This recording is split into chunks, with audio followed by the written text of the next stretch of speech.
to talk about this for a quick minute, and then we'll get back to Cleopatra. But this is all connected. This deals with the power of imagery, right? And in my lecture series dealing with the deliberate destruction of the African American family, I talk about the Princess and the Frog. So, and I'm going to pull up a picture here as well as of this, because I can't remember which where the presentation is on PowerPoint. I have so many presentations that I've done, and I don't even remember which laptop I had back at that time when I did this. But many people have seen the movie The Princess and the Frog, which is from Walt Disney. Okay, now the movie takes place in New Orleans. Okay, during the jazz era. Okay, New Orleans, 20s, 30s, 40s, something like that, and you have Tiana, who's an African American woman, okay, and she. Let me see. Hold on. You have Tiana, who's an African American woman, and in the movie, at the beginning of the movie, her father dies. Now, the voice of her father is from Terrence Howard, okay. From Terrence Howard, actor Terrence Howard. So she wants to own some type of nightclub or something like that. She can't find any other African American man to help her with her dreams, okay? Help her fulfill her dreams. She is going to end up falling in love with this Eurasian looking prince named Prince Naveen. Okay. And the only other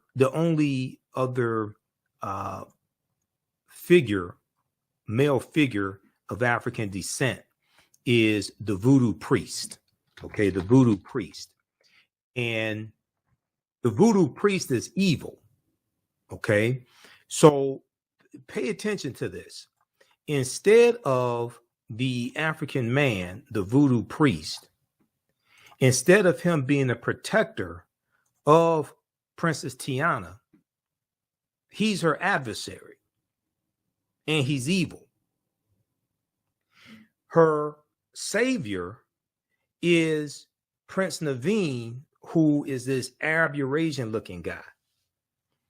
But it gets even deeper than this, because the movie takes place, the cartoon takes place in New Orleans. New Orleans is in Louisiana. Louisiana becomes part of the United States through what's known as the Louisiana Purchase of 1803.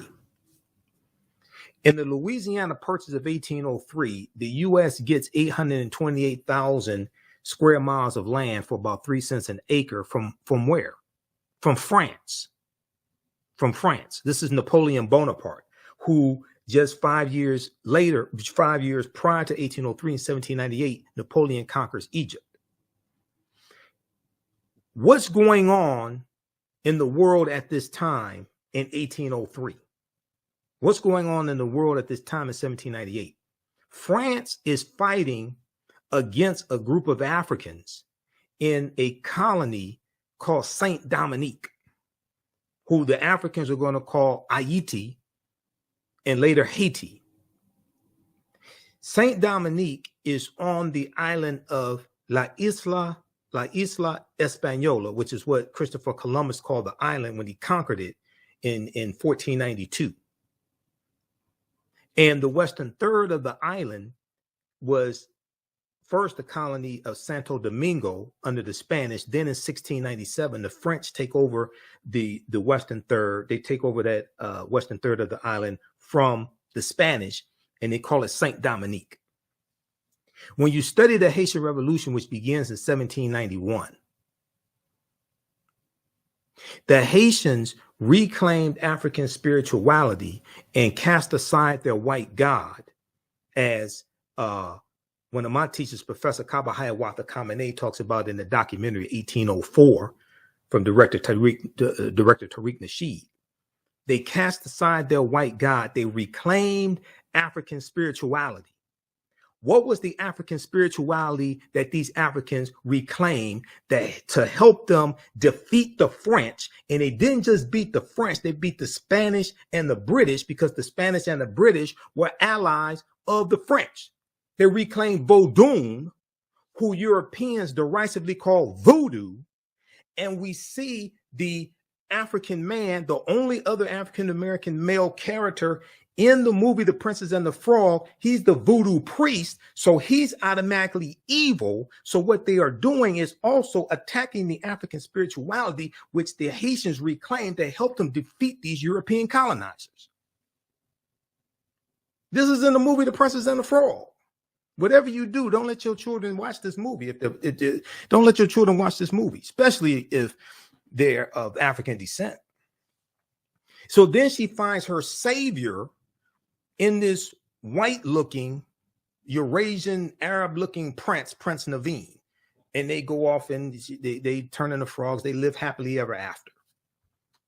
She doesn't live happily ever after with an African-American man that looks like her father, who died early in the movie. He was an older man. Yeah, he died early in the movie. He could not protect her. Now, I'm not saying Prince Naveen was a bad guy. I'm not saying that. Okay? I'm not saying he was a bad guy, but he wasn't a black guy. That's what I'm saying.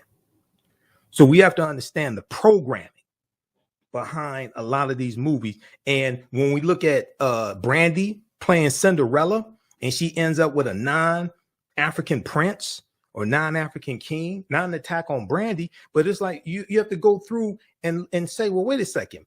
You keep having these African princesses and black princesses, Walt Disney, but you don't have a black prince. You don't have a black king. Is Disney afraid of showing African men in positions of power, ruling over nations, controlling natural resources, having wealth? You listen to the African History Network show. When we come back, we're going to go back to Queen Cleopatra VII, talk some more about the series from Jada Pinkett Smith. And then I'm going to let you hear my discussion with Tony Browder on the subject today as well. He's the author of Nile Valley Contributions to Civilization. Listen to the African History Network show. I'm Michael Imhotep. We'll be back in a few minutes. If you like this type of information that we provide at the African History Network, you can support us, $ the AHN show through Cash App, $ the AHN show through Cash App, also through PayPal, paypal.me/the AHN show.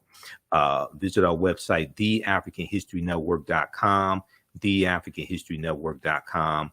This helps us keep doing the research, stay on the air, keep broadcasting, finance the Sunday night show, the African History Network show that I broadcast on 9:10 a.m. Superstation WFDF. I've been broadcasting the African History Network show for 13 years, 7 years on 9:10 a.m. WFDF. So we're on Sundays, 9 p.m. to 11 p.m. Eastern Standard Time. Here's our PayPal Cash App information right here on the homepage of our website. So if you want to support us, $10, $15, $25, $50, $100, whatever it is, it definitely helps. On Saturdays, I teach ancient Kemet, the Moors, and the Ma'afa, understanding the transatlantic slave trade, what they didn't teach you in school. It's a 12-week online history course. We deal with thousands of years of history and what leads up to the transatlantic slave trade taking place. Okay, I do a PowerPoint presentation. We have book references, articles, video clips. So you can register for the class right now. As soon as you register, there's you'll be able to join us for the day's class, and you can go back and watch the previous classes also. Okay, so we deal with history, thousands of years of history, look at what leads up to the transatlantic slave trade taking place, and also we look at, we go through and analyze the transatlantic slave trade. We look at the 800-year occupation of Europe by the Africans known as the Moors as well. Okay, so in this class, Saturday, April 29th. Then on the class is on sale, $60, regularly $130. On Sundays, I teach Black resistance movements from the Haitian Revolution, U.S. Civil War, Civil Rights Movement, and Black Power Movement, 1800 to 1968. We go through and look at history chronologically. This class will be on Saturday, April 30th, 2 p.m. to 4 p.m. Eastern Standard Time. Okay. We have a bundle pack. You can register for both of these classes for only $100. You can use this information with the children as well. I would say the information is PG-13. So it's not overly graphic. We won't do a lot of cursing or anything like that. It's not crazy like that. Okay. So you can register for the class, and there'll be 5 of my lectures in the video library in digital format. So you get a bonus of 5 of my lectures also. Now, it took me, I've been teaching this class on and off for 7 years. And I started teaching it back in 2017. I've been studying history 31 years. You see me on Roland Martin Unfiltered. You see me on Faraji Muhammad Show, The Culture. Many of you all watch the African History Network show and been following us for years, even when I was on Blog Talk Radio. So with this class, this evolved out of a lecture that I did in January 2014 called Understanding the Transatlantic Slave Trade, what they didn't teach you in school. And that was about 7 years of research. That it was a 4.5-hour lecture. But we can't start studying our history in slavery, even with transatlantic slave trade, which is important to study. We can't start in 1619 or in the 1440s when the Portuguese get involved. In 1441 with Anton Gonzalez. We have to understand the history chronologically and deal with the 800-year occupation of Europe by the Africans known as the Moors, who enter into the Iberian Peninsula today known as Spain and Portugal in 711 AD. Now, this course not only deals with the transatlantic slave trade, but it also deals with the thousands of years of history that leads up to the transatlantic slave trade taking place. August 20th, 2019 marked the 400th year anniversary of the 20 and odd Africans who came into Point Comfort in Virginia on August 20th, 1619 on the White Lion pirate ship, in what would later be called the colony of Virginia. Now, this year of 2019 was known as the year of return, as many African Americans were reconnecting to Africa, especially West Africa, and traveling to Ghana and other West African countries. When we discuss the transatlantic slave trade, we have to first understand that African people are the original people of North, Central, and South America and have been in the land we call the United States of America at least 51,700 years ago. Now, last week when we spoke with Tony Browder, author of Nile Valley Contributions to Civilization, and he's also the author of Egypt on the Potomac and Finding Karakamoon, he talked about the Olmecs and Olmec culture as well. And we talked about the African origins, the African root of Olmec culture coming from ancient Kemet. We've interviewed Dr. David Imhotep numerous times, and these are actual slides from the class, by the way. I put together the whole curriculum.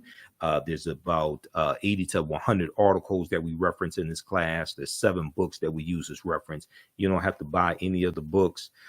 We show you excerpts of the book on the screen, okay? But Dr. David Imhotep's book, The First Americans Were Africans, Documented Evidence, it came out in 2011. On page 14 of his book, he deals with a discovery made in Allendale County, South Carolina in 2004 by Dr. Albert Goodyear. Evidence of a African presence 51,700 years ago in Allendale County, South Carolina. Okay. And people are asking for my email address. You can email me right through the website. Go to theafricanhistorynetwork.com, theafricanhistorynetwork.com, and you can email me right through the website. Also, when we have the website up here on the screen, and then also you can email me as well at ahnshow@theafricanhistorynetwork.com, ahnshow@theafricanhistorynetwork.com. Okay. All right. Now,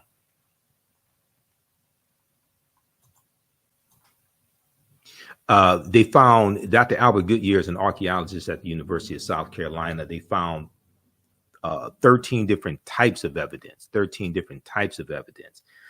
to thoroughly document an African presence in the land that we call the United States of America, going back at least 51,700 years ago. They found artifacts, architecture, campsites, carvings, Egyptian writings, footprints in lava, genetic M174D haploid groups dealing with DNA and genetics, linguistics, paintings, skulls, skeletons, structures, and tools. Okay, they found 13 different types of evidence, fairly documenting an African presence in this country that we call the United States of America, going back at least 51,700 years ago. Okay, so it's totally ridiculous for people to think, especially for African Americans to think, that African people first came to this land as slaves, conquered and shackled by Europeans. Okay, that's a total misunderstanding of history.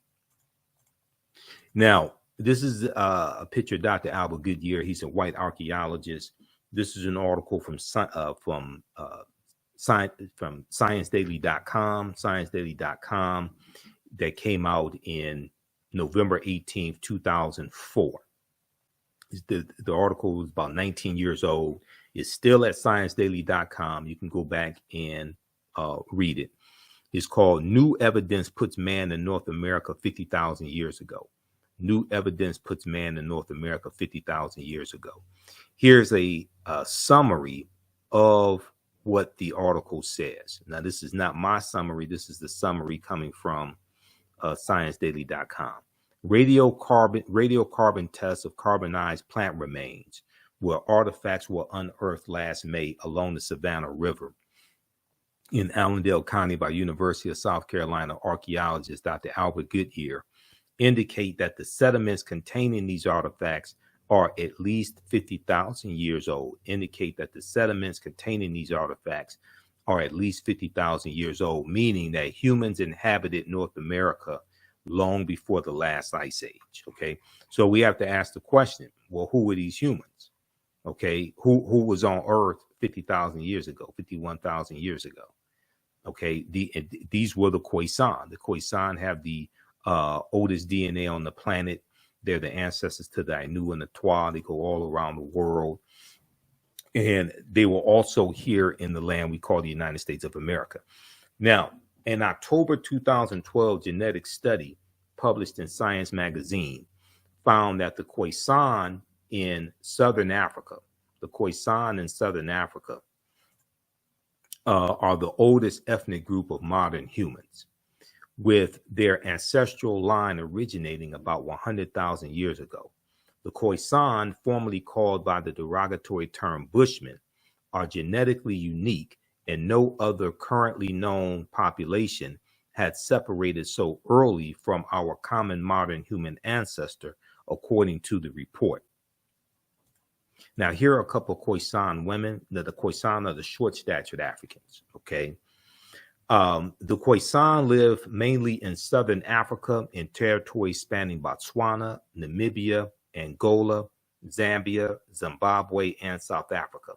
They are largely divided into two groups: hunters and gatherers, known as the Sans people, and keepers of the livestock, known as the Khoikhoi people. The Khoisan languages include the distinctive click sounds, that are not found in the languages of their neighbors. Okay, AtlantaBlackStar.com has a good article entitled 5 Ethnic Groups That Prove the First Humans Were Black. Okay, and some of you will have seen the interview from April 17, 2014, where I interviewed my friend Runoko Rashidi, and we were talking about Chevalier, Joseph Boulogne, and the Moors and the Black Madonnas in Europe. And we're rebroadcasting that interview as well, because the movie Chevalier is out, that talks about Joseph Boulogne, who is also known as the Black Mozart. Okay, and he was born in Guadeloupe. He was half French and half African. But the interview I did, in that interview with Runoko Rashidi, he talks about articles that he was writing for